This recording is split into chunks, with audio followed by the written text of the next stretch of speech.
Hey everyone, I'm back again with another video. Today I just wanted to talk about cheat meals and how I don't really believe in them. Um, I think that cheat meals stigmatize foods that you really enjoy, and they also cause you to binge, mainly because you think of cheat meals as being something that's like taboo or something that you shouldn't have, and it can cause you to eat a lot of whatever that food is, because you feel like it's rare. Like you're never gonna have that experience again for several weeks or months because it's a cheat meal. It's something that's supposed to be every once in a while.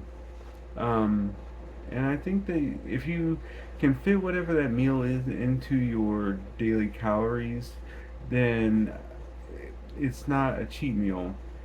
And I think that's a healthier way to look at it. Like, try to find a way to fit that item that you really enjoy into your calorie deficit.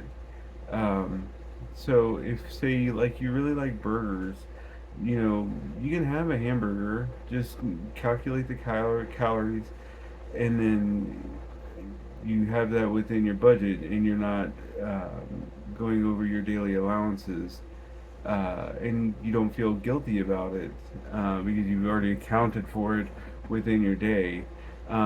Also, instead of, say, if you want a cheat meal, like say a burger, instead of going out to a restaurant to get it, try to make it at home. Get a lean cut of beef, something that's like 93.7 or 96 lean ground beef, or bison. It's a really good substitute for ground beef and it's very lean.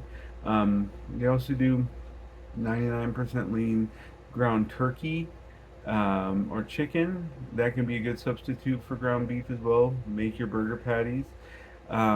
Use like low carb bread. Aunt Millie's is a brand that I really like. You can get a hamburger bun that's 50 calories. And then instead of french fries, do like roasted potatoes or something along that line. Potatoes are very satiating and very filling, and they're not as bad as people make them out to be. As long as they're not french fries or potato chips that are covered in oil, or mashed potatoes that are like have a lot of sour cream or butter in them. Potatoes can be very good for you. Baked and roasted potatoes are awesome. Um, Also, if you like tacos, make a taco salad or make nachos. Get protein chips. And again, lean ground turkey, lean ground beef. Fry that. Use a lot of lettuce. Lettuce is very filling, or any kind of greens. Salsa, also very low in calories. Mashed avocado is very good for you. It has good fats to it. Just be careful not to eat a lot of it because it can be pretty calorie rich, but it's also pretty good for you.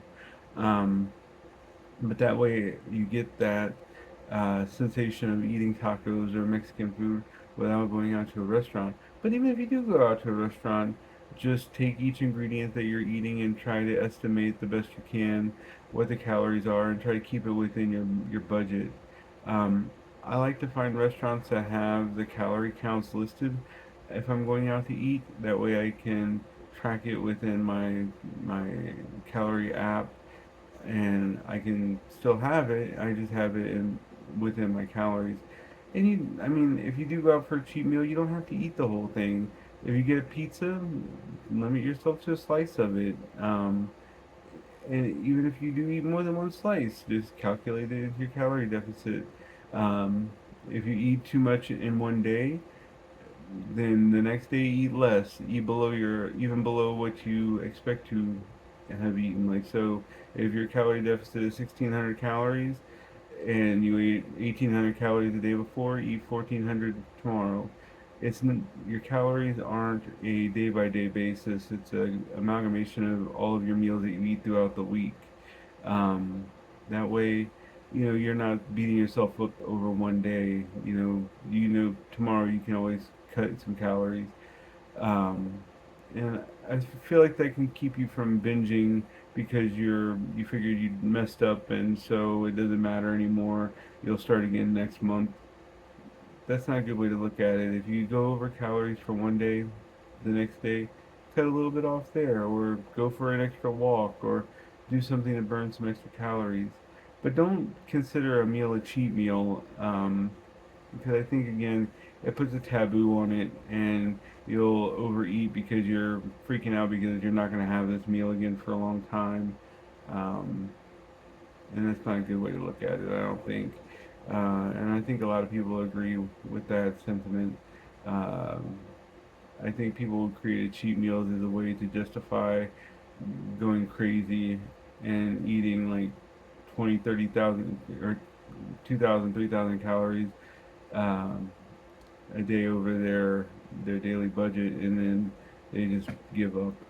Uh, so don't beat yourself up if you have a meal that you really enjoy. Just track it. Make sure that you are in control of it, because when we lose control, that's when we panic and freak out. Um, Try to plan ahead. Either make the meal yourself or plan it ahead in your week in your calorie budget. That way you know that you're gonna on Friday have a meal out with your significant other, your family, and that way you don't beat yourself up over it.